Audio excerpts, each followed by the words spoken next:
Muli magandang araw. Ako pa rin po ang inyong kasama, Eli Saludar. Ito po ang kaibigan nyo, former Secretary Jing Paras. Dito po tayo sa programang Iparas kay Paras. Maganda pong araw sa inyo lahat. Magandang hapon din, mga kababayan. Ito rin po si Ado Paglinawa ng Maestro, nagpupugay ng isang napakagandang pagbati sa inyo lahat. Okay, Secretary Jincado, pinag-uusapan din dito yung lantaran na pagtutol ni VP Sara Duterte dito po sa peace talks, no, sa CPP, NPA, NDF. At inaantay natin kung ano ang tungod dito ni Pangulong Marcos Jr. na ngayon ay tahimik pa rin. Pero ito pong si Senator Amy Marcos, meron po siya naging pahayag at pagsuporta dito sa pahayag ni VP Sara. Tama po yan at although hindi naman natin talaga pwedeng ilagay natin ang full trust and confidence na itong si Ginang Amy Marcos ay talagang full nakakampi sa mga Duterte kasi wala pa siyang pronouncement against his brother. Pero maganda naman na nagsalita siya kung ano ang kanyang stand dito sa issue on the peace process, on the panibagong move ng gobyerno na makipag-ugnayan muli dito sa CPP, NPA, NDF. So pakinggan natin si Ginang Amy Marcos kung ano po exactly yung kanyang stand dito sa darating na na video or sinabi po niya. Senator Amy Marcos backs Vice President Sara Duterte in her position on the government's move to return to peace negotiations with communist rebels. Asked by reporters if she agrees with Duterte's appeal to reconsider the peace talks with the rebels, Senator Marcos briefly says that she does. Yes. Why not? That's the short answer. I'll give you a statement when I'm ready. The Vice President earlier called the government's peace deal with the National Democratic Front of the Philippines, quote, an agreement with the devil. Both the NDFP and the government had signed a joint statement in Oslo, Norway, expressing their intent to restart the peace talks. For her part, Senator Marcos says she is still confused about the peace talks, pointing out the supposed statement of NDFP Chairman Luis Halandoni seeking to overthrow the government. Medyo nalilito pa rin ako dyan sa peace talk na yan pagkat narinig naman natin si Mr. Halandoni na nagsaad na kahit may peace talk ay mananatili pa rin nila ang mitiin nila, ang goal nila na ibagsak ang pamahalaan. Bigyan na natin ng konting komentaryo ito. With due respect to whoever's opinion, pero as far as I'm concerned, and maybe it's shared by my friends here, is that napaka-naive ng ating gobyerno na makipag-usap uli dito sa mga terorista, na mga komunista, na pinigil na ni Presidente Duterte on the basis na wala talagang katuturan. Because in the first place, the real basis na mag-peace talk is ihinto ang putukan. And tulad ng mga ibang mga terorista dati, ibang mga komunista, kasi dalawa ito mayroong grupo ni Tabara, ito si Paracale, ito they were once upon a time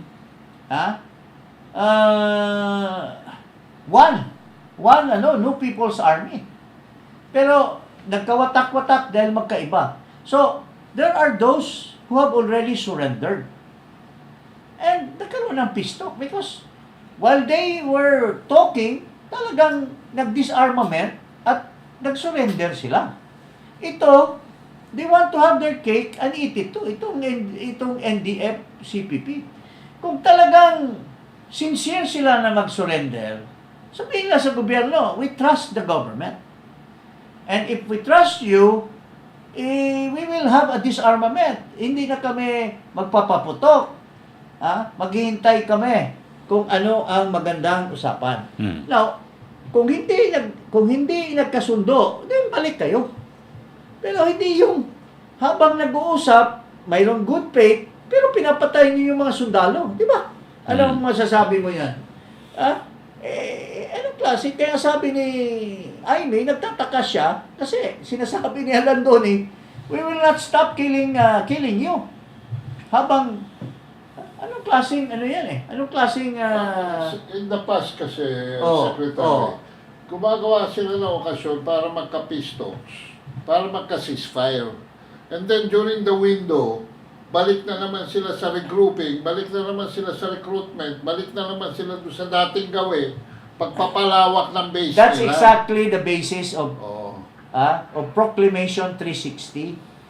Dahil na-realize, alam mo si President Duterte, when he was new as president, talagang he tried to give a chance for peace. Pinapasok pa doon sa Malacanang yung mga yan, hinost pa niya. He even appointed well-known Reds in his government. Oh. So, ano nangyari? Wala eh. Because habang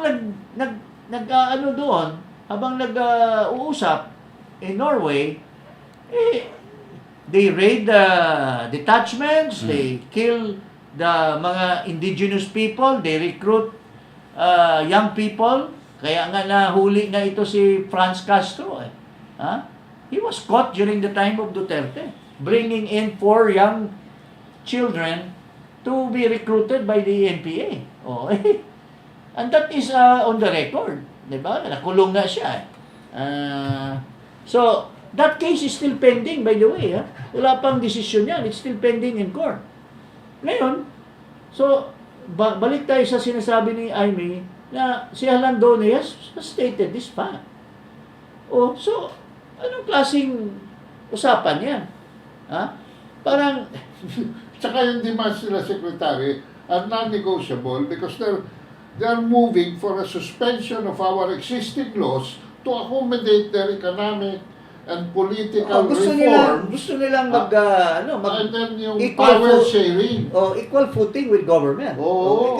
Sabi nga ni Duterte, hindi pwede yan. Paano naman? Hindi naman kayo elected eh. Only elected by the people. We need the control from Can share their thoughts with the government. Kayo, we can only give you, facilities para magbagong buhay kayo. Pero for you to dictate on what policy the government would be, it's impossible. So, itong Galvez at itong si Black Choco, hindi natin alam anong basis nila for renegotiation. Di ba? So, tama si Ginang Aimee. And mabuti naman dahil very responsible and very astute itong ating Vice President. And she's brave enough to face any consequence for her action. Now, kung sisipain siya ni Marcos, then she will lead the opposition, definitely. And with her support, which was based on the early survey na mas mataas siya ng mataas kay Marcos. Marcos at the time was even willing to just be vice president to her. Hindi naman nagpi-fade away yung mga support ni Inday Sara. Nasa kanila rin yan kung hihimukin pa nila itong vice president. If I were Marcos, he should listen. If he still exists. According to Maharlika, di umano. Kasi Day 5 na. Day 5 na wala pang proof of ano man tawag mo? Proof of life. Sige. Anyway, yun lang po. Okay, dito naman. Ngayon, habang nagkaroon ng maraming kabulastugan, tuloy-tuloy naman yung pagpahirap sa kataong bayan dito sa mga nangyayari. Gasoline increases. Kerosene prices rise. At gasoline. This is first week of December. Yan. Okay, so ito nung nakaraan yan, nung Tuesday, may mga may nagtaas at merong dagdag bawas ito. So, yung price adjustment, yung gasoline ay tumaas ng 30 centavos per liter, kerosene 20 centavos per liter, at ang diesel naman ay bumaba. So, pero kadalasan, Secretary, hindi mo niya napapansin na Nung last month, Eli, yan, tumaas yung diesel By, malaki. Oil prices rise as of November, end of November. Ito, pakita din natin. So, dito, bumaba ang diesel. Ng 30 centavos. 30 centavos. Anong last, Last month, tumaas naman. So, baliwala. So, magkano? Nagka-cancel out lang sila. Hindi, parang kumita pa rin. Kumita pa rin. Ito Kasi nung nakaraan, ito yung sa November. Diesel increased by 30 centavos. so wala rin. Tapos Gasoline movement. Kerosene, no price change also. So, in other words, tumaas pa rin. So, sino naapektahan yan? Mataas na yung presyo ng mga bilihin. Tataasan mo pa, lalong tataas yan. So, there is really no solution. But, mayroong isang economist na nagsasabi na the price of commodities is really not a product of the inflation. It's a product of production. Kulang lang talaga tayo sa production. Why? Because hanggang ngayon, wala pa rin talagang policy to propel agricultural productivity. Puro lang masahe, puro lang propaganda, Speeches. yung kadiwa, yung stampad. But there is really, alam mo, the only way, presuming na maayos itong sinungaling na Chu Laurel, sinungaling sa kanyang credential, pero pagbigyan natin, kasi nandyan na, kung maayos yung, dapat bigyan ng empowerment yan. What is empowerment? Meaning, lakihan yung dapat equal dapat yung agriculture sa education in terms of budget tama. So if you want to propel production, ibongga mo na ng gusto yung agriculture. Kaso ito paano mo rin ibobongga kung ganito ang pangyayari? Ito. Sige. Basahin mo. Kado. Mababasa mo ba yan? DAC says 5 million worth of smuggled rice, frozen meat in Quezon City. Okay. At least 1,900 sacks of rice and hundreds of kilos of frozen meat were seized by the Department of Agriculture in Barangay Paltok, Quezon City. These are believed to be smuggled per information from the agency's inspectorate and enforcement team. Okay. Ayan. So, naalala ba? Meron pang sukal. 10,700 kilos of sugar and more than 800 kilos of frozen pangasius fillet. A type of fish. Cream dory yan. So, Dorian. matagal na sinasabi ni Ginang Aimee yan. Hinihimok niya si Marcos. Sabi niya, kapatid, dapat mag-intensify ka ng against anti-smuggling dyan or anti-corruption dyan sa department mo. Pero wala. It took Marcos 1 year and 2 months for doing nothing. Wala tayong naririnig sa Department of Agriculture na may nahuli na mga smugglers. Ngayon lang dito sa panahon ni Chu Laurel at kapranggot lang din. Now, I hope they intensify their effort. At we hope that itong mga ini-smuggle na nahuli ay talagang dadalhin nila sa mainstream at magamit para bumaba ang presyo.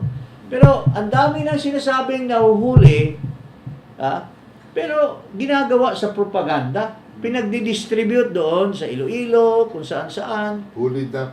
Hulid up. Did not improve the supply as has been identified by this economist. Ito si, pangalan niya, Baldo or something, na hindi naman daw dahil sa economic, Wala talaga tayo production. it is production. Ang tinatago nila, pakonti na ng pakonti ang farmers. So, Ang age ng ating farmer ngayon is 57 years old na, napakatanda. So, At saka- baka wala ng solid at saka, alam mo, it was a false, false, ika nga, appreciation.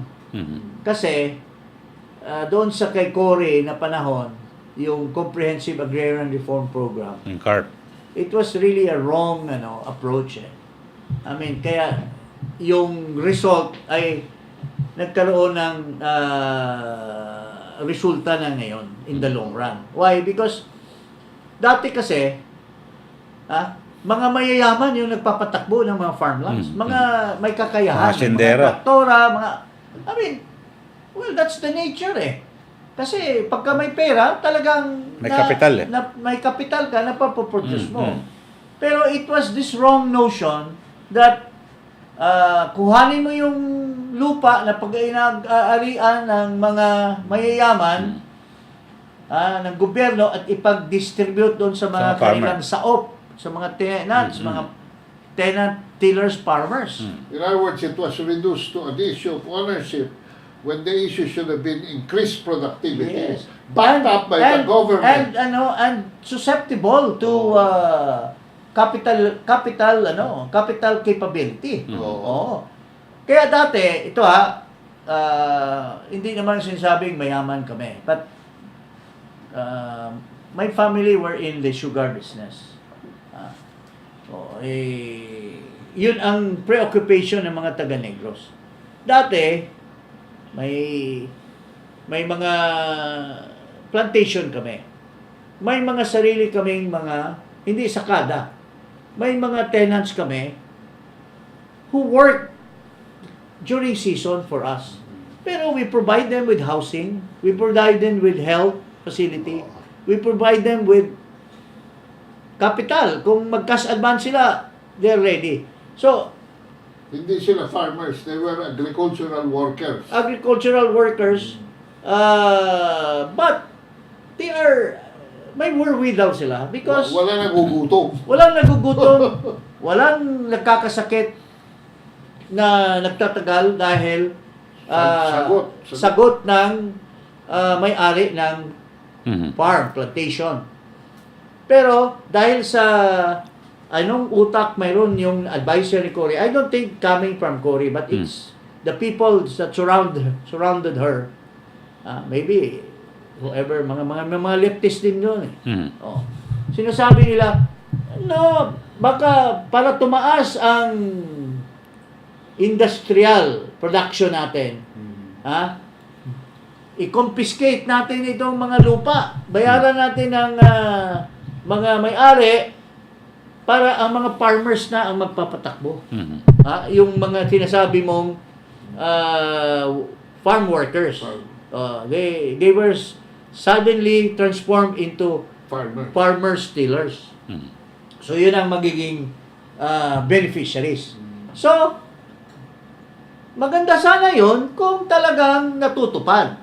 Tsaka kung maganda, kung inalalayan ng gobyerno, binigyan ng kapital. Binigyan ng kapital. Di ba? Kasi, alam mo, ang pinaka-baluktot na ginawa nito ay manggagaling yung kapital sa mga nakaw na tinakbo ni Marcos. Sa PCG. That was Executive Order number 1, creating PCGG to run after the wealth of Marcos. But nakalagay doon that should go to the Agriculture and agrarian to the Agrarian Reform Program as support services. Baluktot yun. Secondly, it's aggravated by the fact that sige, gusto mong magkaroon yung mga may-ari ng lupa magiging parte na sila ng industrialization, mga factory, mga manufacturing. Pero paano mo naman gagawin yon kung ang babayad mo land bank bonds? So, paano niya gagamitin ng kapital tapos installment? So, it was really the most stupid thing that happened during that time. And I, for one, was was part of the stupidity dahil I was an assistant secretary of the Department of Agrarian Reform at the time, during the time of WICO. Oh. But we were just implementing the Republic Act, yung Agrarian Reform Program. Mitra pa was the Speaker of the House. And I think Salonga was the Senate President. Yun po. Kaya nga, ngayon, balik tayo, wala. It has not been addressed. Yung kabulastugan na nangyayari hanggang ngayon, pareho pa rin. Lalo pa, nag-issue pa ng propaganda na naman na hindi na pinapabayad yung mga may utang. Oo. So, what's happening now? So, dapat, kung nag-iisip itong ating mga legislators, which I have been espousing ever since, kasi nanggaling po kami sa mga farmers dyan, sa Negros Oriental, nakikita ko po, naging mayor ako, nakikita ko po ang kalagayan. Sabi, ang isa pang kabulastugan na ginawa nung panahon ni Cory, ginawa pang devolve ang agriculture. Yun, ang matitira. Dinivolve pa niya at pinaubaya sa mga local government na wala namang kakayahan At na wala. mag-develop ng agriculture. Tama. So, lalo pang bumagsak. So, ngayon, these things could have been addressed by Marcos. Could have been addressed by the previous presidents. But now, nobody even dared. So, ngayon, ito dapat ang pagtuunan ng pansin ni Madam Cynthia Villar, o kung sino man yung agriculture dyan sa House, lalo na kay Speaker, we let this be heard to the Speaker. Ay baka ma-address niya ito in the next budget na taasan ng taasan. Yung confidential fund, dapat binuhos nyo na dito sa agriculture budget. Pero wag yung mga bibili ng mga traktura na pagtutubuan lamang. Okay. Okay, dito naman tayo sa issue sa SMC. Well, this is related to agriculture. Buti na lang may mga maayos na tao tulad ng San Miguel Corporation. Alam mo naman, si Boss Danding, personal friend ko yon. I call him my boss because I've seen him how expert he has in corporate development. Ito, he's being survived by his good friend Ramon Ang. Ramon Ang's SMC raises 34 billion in successful follow-on offering. Tingnan mo, itong tao na ito, well, some people are saying he's a crony, but for me, he is not. Or he may be a crony, but he is a crony that does not take advantage. Base dito, he raised his own funds. Unlike these 2, 3, 4 na itong Aboites, nanghihiram ng pera sa gobyerno. Nilulustay yung pera ng land bank.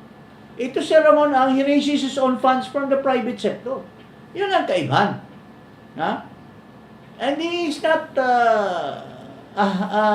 yung parang hang-on person dito. Hanger-on person dito sa Makoy. And I heard they will invest some of these funds sa agriculture, sa countryside development. San Miguel's always been agriculture, food production poultry, mga canned goods, yung Aboites, nandiyan ba yan? Yung rason, nandiyan ba yan sa food security? Wala. Puro lang ganun, Tapos, niyayari pa yung Malampaya, laki siguro contribution nito sa campaign funds. At ginuyo pa si Marcos na i-extend yung Malampaya after he has already acquired it. Can you imagine? Government could have, raised 10, 20 billion in a new bidding that will be conducted to a grant of a new service contract for Malampaya. Hindi. Next year, malapit na. This coming year, 2024, expired na yung Malampaya, pero wala. In-extend. O magkano kayang under the table deal dyan, di umano? Ha? O, para lang yumaman na naman ng gusto itong si Pacman Rason. Okay. So, yan po ang issue na pinag-usapan natin sa episode nito. Maraming salamat. Okay. Magandang hapon po Thank sa you inyo. po.